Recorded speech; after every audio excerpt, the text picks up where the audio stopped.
Oh, it's September 29th, and we've got a front moving in. Had rain the last 3 days. Imagine that. On and off rain.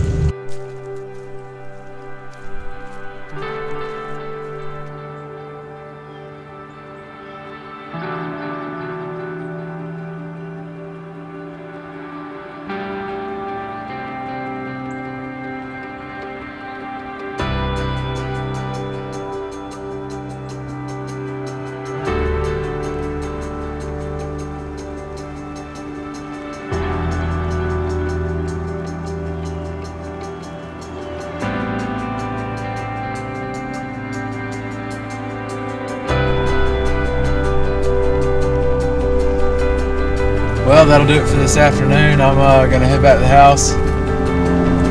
Well, it's September 30th.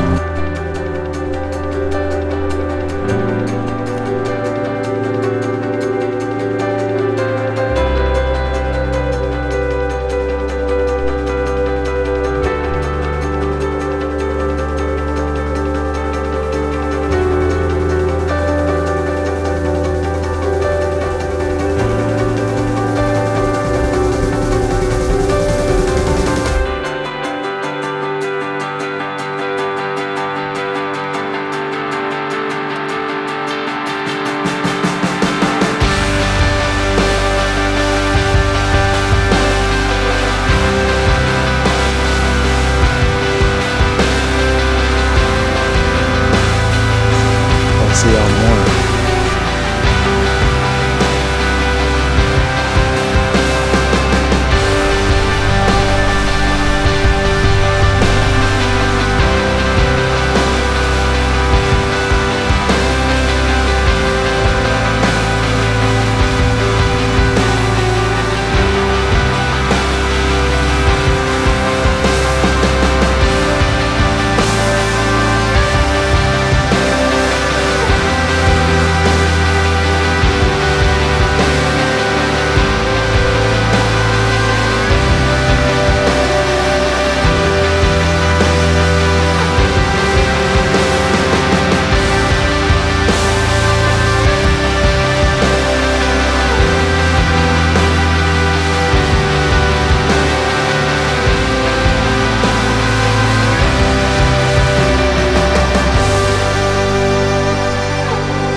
It's October 2nd.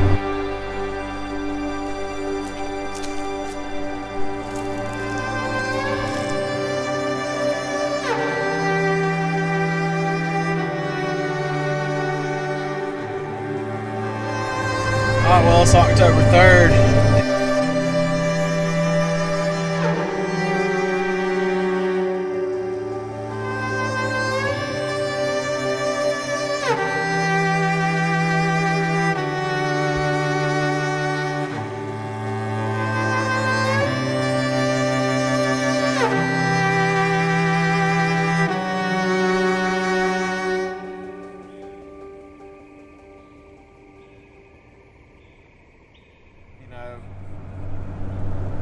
So there's your summary, kind of condense everything, bring you to this point.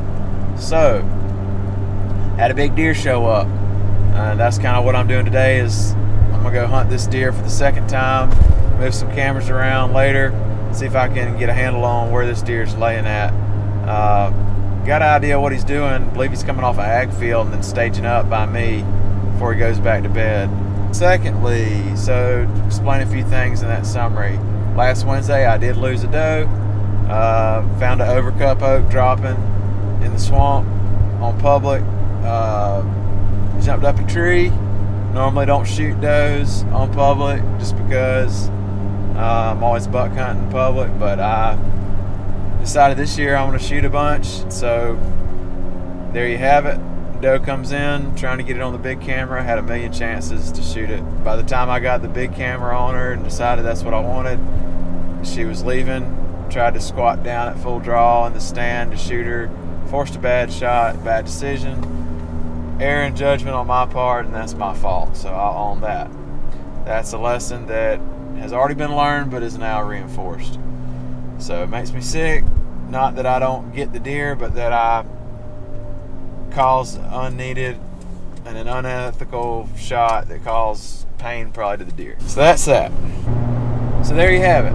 Going back to hunt the big deer, and that's pretty much, it's that deer or it's no buck, unless something else really huge shows up. It's about 1 o'clock, 82 degrees, so temps dropping, nice and cloudy outside, and we'll see if we can get our eyes on this buck. This wind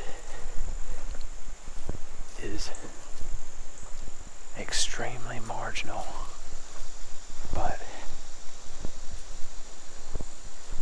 marginal is a good thing. It's gonna be close.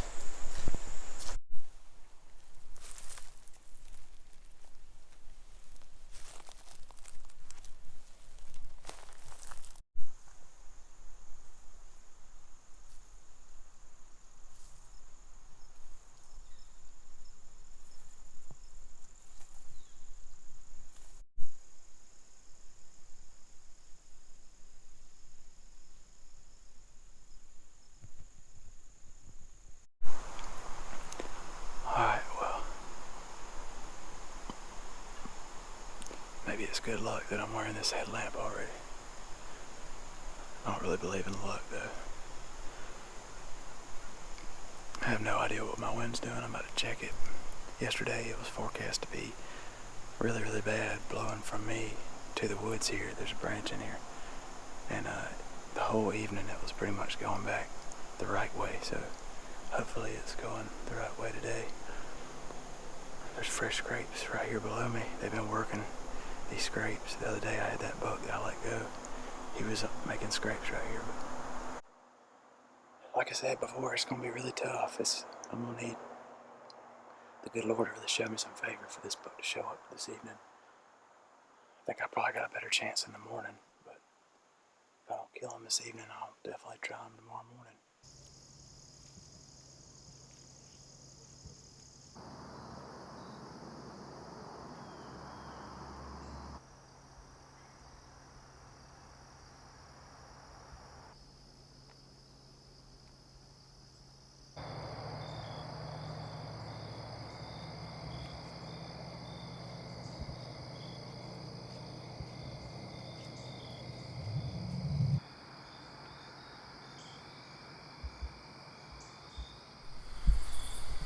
Alright, well, that'll do it for this evening. But I do have a little development. Not only am I hunting this deer, it's a long drive, but I got another deer that just showed up. So y'all keep touching base with us. We got some developments. Maybe we can get one of these bucks on the ground. It's gonna take a lot of hunting. Hunting time, tree time trumps all, so appreciate y'all watching. Oh yeah, and if you haven't liked or subscribed, better yet, to the channel, go ahead and do that, and that way you'll be able to see what happens next. Thanks for watching. God bless. Well, it's October 5th. Going to hunt a mega giant. To me, at least, it's a mega giant. And to be honest with y'all, I have not got much sleep. Just anticipation leading up to this hunt. You would think this deer is going to make a mistake this evening. That's why they call it hunting. You know, this is a wild Georgia deer that can go wherever he pleases. I have no clue where this deer's at right now. I know he showed up yesterday evening. I know he came back around 3 a.m. So one could assume that he's bedded not too far from there, but that's a lot of time for a deer to go a long ways. We'll see what happens. We're going to give it a college effort and get out there. Alright. I have no clue where this buck's bedding at, but I bet you he's not that far. So I gotta be really quiet getting in here.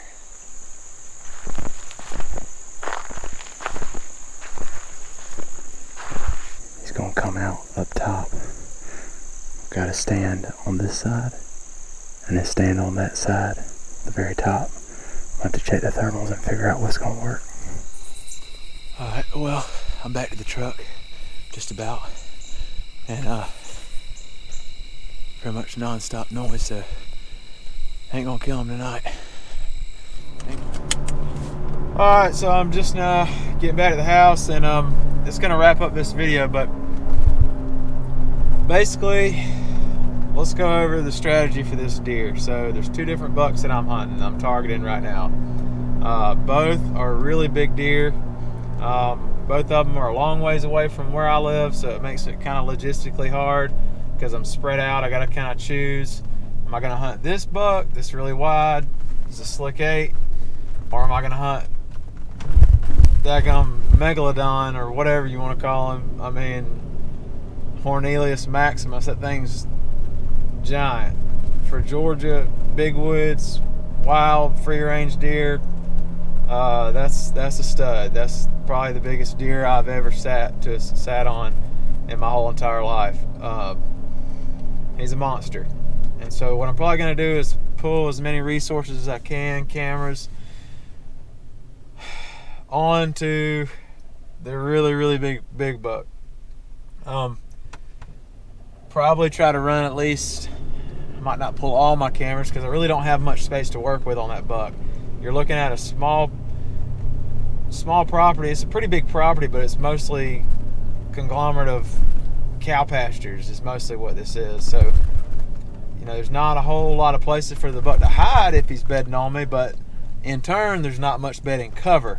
So you would think it would be easy to figure out where he's bedding, but the problem is he might be bedding on me one day and then not there for a week. So I think it's kind of going to be one of those things where I'm just going to throw a camera or two out to kind of feel. I think I know the direction this deer's coming from when he is there.